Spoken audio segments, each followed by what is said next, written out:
अस्सलामुअलैकुम dear students. आज के इस लेक्चर में हम एक्सरसाइज 7.1 स्टार्ट करने लगे हैं। क्वेश्चन नंबर 1 हम करेंगे, बहुत ही आसान और इजी तरीके से आपको समझाऊंगी। आपने वीडियो को कंप्लीट देखना है, इंशाल्लाह तमाम तर पार्ट्स आपको क्लियर हो जाएंगे क्वेश्चन नंबर 1 के। अब इसमें एक आ गया evaluate each of the following. अब इससे पहले ना प्यारे बच्चों, एक पेज है चैप्टर का पहला पेज, उसमें ना इंट्रोडक्शन और कुछ बड़ी इंपॉर्टेंट बातें हैं कि हम फैक्टोरियल का यूज़ कहाँ पे करते हैं, परमुटेशन कम्बिनेशंस का यूज़ कहाँ पे है। तो इंशाल्लाह मैं एक दफ़ा ये एक्सरसाइज कंप्लीट करवा लूँ ना, मैं एक सेपरेट वीडियो बना दूंगी इंट्रोडक्शन पे, लेकिन आप उसको ज़रूर एक बार रीड भी कीजिएगा। अच्छा, फैक्टोरियल क्या होता है? फैक्टोरियल ये इसका सिंबल होता है, या फिर देखें इस तरह से इसका सिंबल, ये वाला सिंबल यूज़ किया जाता है फैक्टोरियल के लिए। जिस तरह एल होता है ना, अब इसके अंदर 2 लिख दें तो ये 2 का फैक्टोरियल होगा, 0 लिख दें तो हम 0 का फैक्टोरियल कहेंगे। अब फैक्टोरियल जो है ये एक मैथमेटिशियन था जिसने इसको डिफाइन किया, इंट्रोडक्शन में आपको नाम मिल जाएगा, ठीक है। अब देखें, अगर मैं कहती हूँ ना 4 फैक्टोरियल को डिफाइन करें, तो इसका मतलब होगा आपने 4 लिखना है और 4 से छोटे तमाम नंबर्स, 4 के बाद 3 आता है, फिर 2 आता है, फिर 1 आता है। अब मैंने यहाँ 0 क्यों नहीं लिखा, एक चीज़ हमेशा याद रखिएगा, 0 फैक्टोरियल इज़ ऑलवेज 1, तो इस वजह से वो 0 शामिल होता है, क्योंकि वो 1 आ जाता है इस वजह से। 4 3 ज़ा 12 और 12 2 ज़ा 24, तो ये आ जाएगा। 4 फैक्टोरियल क्या होता है? 24 होता है। कैलकुलेटर पे भी ना फैक्टोरियल का एक बटन होता है जिसको आप प्रेस करते हुए डायरेक्ट भी इसको लिख लेते हैं इस तरह से। अगर हम 5 फैक्टोरियल को डिफाइन करें, तो 5 और 5 से छोटे तमाम नंबर्स, 5 4 3 2 और 1, अगर हम इसको मल्टीप्लाई करें तो 5 4 ज़ा 20 और 23 ज़ा 60, 62 ज़ा 120, इसका आंसर आ जाएगा। इंपॉर्टेंट MCQs है कि 0 फैक्टोरियल क्या होता है? 0 फैक्टोरियल इज़ ऑलवेज 1। तो हम n फैक्टोरियल को अगर डिफाइन करें तो इसका मतलब क्या होता है? वो नंबर और उससे छोटे तमाम नंबर्स। तो वो नंबर का मतलब, अब यहाँ n है तो n से छोटा एक नंबर, फिर n-1, फिर इसके बाद n-2, यानी कि n-1 n-2 up to so on n-3 n-4, यानी कि ये नंबर और इससे छोटे तमाम नंबर्स इसके अंदर शामिल होंगे। तो ये एक छोटा सा कॉन्सेप्ट था फैक्टोरियल से रिलेटेड। अब हम इसके क्वेश्चंस को स्टार्ट करते हैं। तो क्वेश्चन नंबर 1 ये है, evaluate each of the following. अब यहाँ पे हमें कुछ पार्ट्स दिए गए हैं, फैक्टोरियल के अंदर होंगे, हमने इनको सिंप्लीफाई करना होगा। तो सबसे पहला पार्ट है हमारे पास 10 फैक्टोरियल डिवाइडेड बाय 0 फैक्टोरियल और 8 फैक्टोरियल। अब प्यारे बच्चों, एक चीज़ याद रखें, अगर मैं 10 फैक्टोरियल को एक्सपेंड करूँ ना, ये देखें 10 के बाद क्या आएगा 9, फिर 8, तो 8 फैक्टोरियल नीचे भी है ना, इस वजह से मैं 8 फैक्टोरियल तक इसको एक्सपेंड करूँगी ताकि वो इससे ख़त्म हो जाए, सिंप्लीफिकेशन आसान हो जाए ना, क्योंकि हमने सिंप्लीफाई करना है इसको। तो मैं 10 लिखूँगी, फिर 9 और फिर 8 7 6 1 तक नहीं लिखूँगी, मैं 8 फैक्टोरियल तक लिख दूँगी, क्योंकि नीचे एक 8 फैक्टोरियल है, वो इससे कैंसिल आउट और बाकी सिंप्लीफिकेशन आसान हो जाएगी। और we know that 0 factorial is always 1, और 8 फैक्टोरियल को एक्सपेंड नहीं करेंगे क्योंकि ऊपर 8 फैक्टोरियल है, तो ये तो इससे कट जाएगा। बाकी हम मल्टीप्लाई कर देंगे, 10 9 ज़ार 90, तो ये इस क्वेश्चन का आंसर आ जाएगा। मतलब इसकी सिंप्लीफिकेशन इस तरह से आप करेंगे।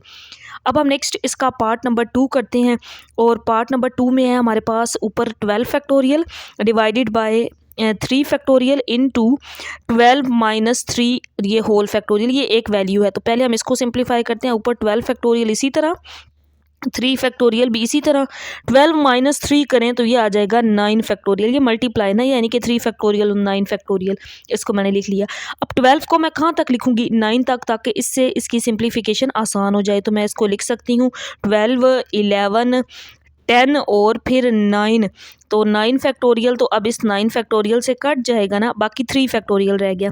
3 फैक्टोरियल को मैं एक्सपेंड करती हूँ, कहाँ तक लिखेंगे? 3 2 और 1 लिखेंगे, ये इससे कैंसिल आउट। बाकी हमने सिंप्लीफिकेशन करनी है, यहाँ हम कटिंग कर सकते हैं इस तरह से, 2 1 ज़ार 2 2 5 ज़ार 10, 3 1 ज़ार 3 3 4 ज़ार 12। तो यहाँ पे अब हमारे पास वैल्यू 4 11 और 5 रह गई है।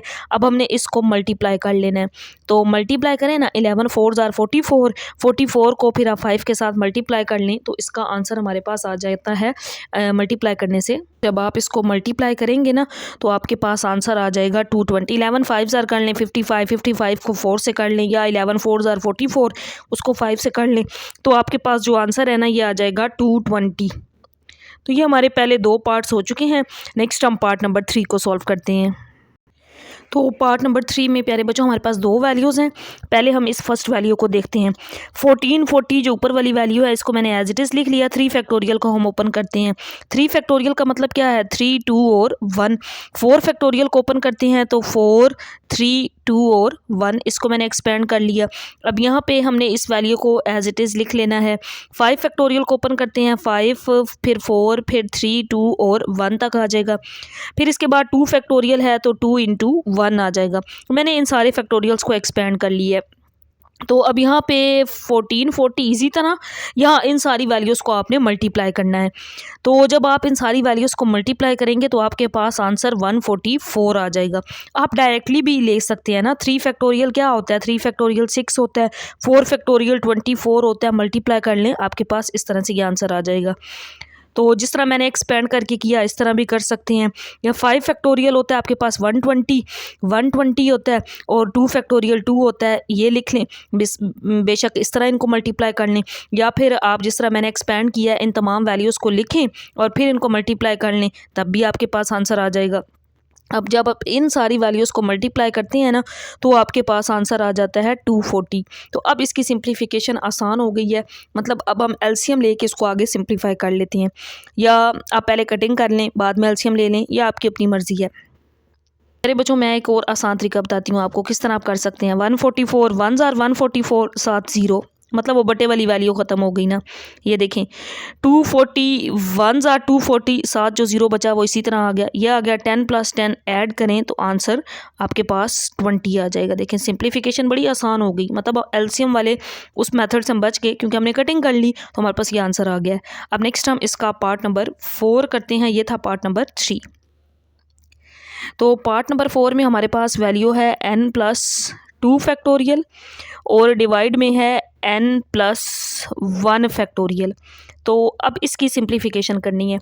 n+2 और इससे अगली टर्म इसमें से एक कम, तो उसमें ये 1 वाली टर्म आ रही है, बट 1 से अगली टर्म इसमें से माइनस करें तो n फैक्टोरियल तो हमें नहीं चाहिए ना। हमने ऊपर वाली वैल्यू को एक्सपेंड करना है। देखें n+2 फिर इसमें से एक कम 2 - 1 करेंगे तो वो 1 आ जाएगा ना। नीचे ये टर्म मौजूद है, इस वजह से हम इसको इतना ही एक्सपेंड करेंगे।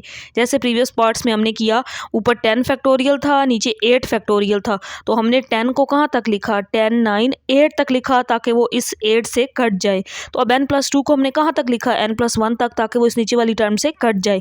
n+2 की अगली टर्म क्या थी? 2 - 1 1। अब 1 - 1 फिर n फैक्टोरियल, तो n फैक्टोरियल तो हमें नहीं चाहिए, आगे जाने की ज़रूरत नहीं है।